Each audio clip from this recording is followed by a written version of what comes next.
Hello, star seeds. Have you ever noticed that when we really want our hair to grow, it seems like it never grows much? It could be about our eyebrows, our nails, or anything else we want to see differently in our bodies. Well, the truth is that it only seems not to grow, as I previously said.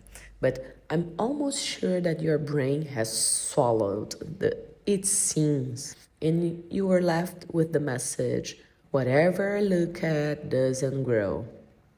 This is an ordinary kind of sabotage typical from our brains, trying to keep us interested and focused on that. It's a mechanism for us to be kind of charmed by our own processes. And to do that, it gives us the impression of the absence, the stagnation of the evolution. But believe me, that's just an illusion. This example is for us to talk about our lives.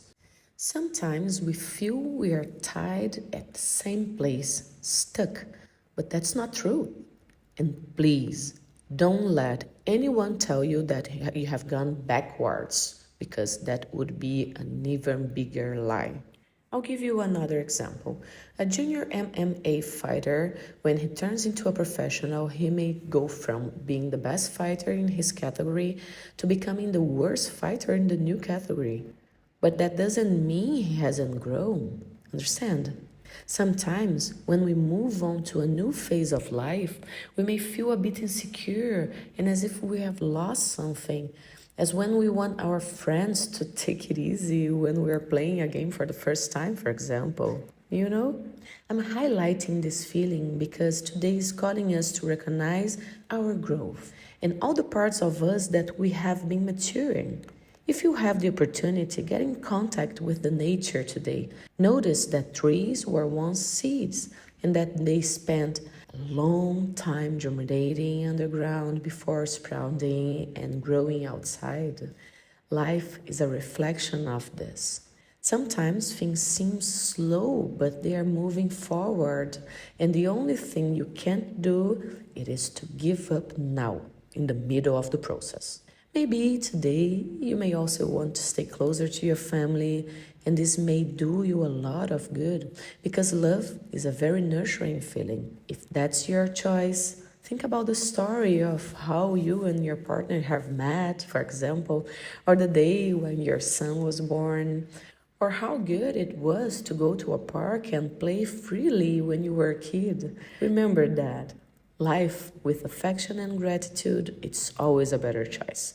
And let's start this weekend with this good vibe of peace and joy. Come on, let's do it. The sky of February 9th, 2025. On this Sunday, the moon is already there in the middle of the Cancer Cygnus, forming a conjunction with Mars, and the two forming a triangle with Saturn in Pisces. So it's a very calm climate, a mixture of sensitivity and assertiveness with common sense and practicality. It's a very stimulating and new aspect. Although it's a Sunday, it's always a good aspect for us to build and realize our projects. In addition, today is the day of the exact conjunction between Mercury and the Sun in the Aquarius Cygnus. Both are there between degrees 20 and 21 in the Aquarius Cygnus. So the conversations, the exchanges, any kind of exchange that we can have with people who have ideas similar to ours or who have some kind of affinity with us, this is a very rich day to make exchanges. Exchanges of ideas, exchanges of projects, exchanges of opinions. In short, it's a very pleasant day. So have a good Sunday for all of us.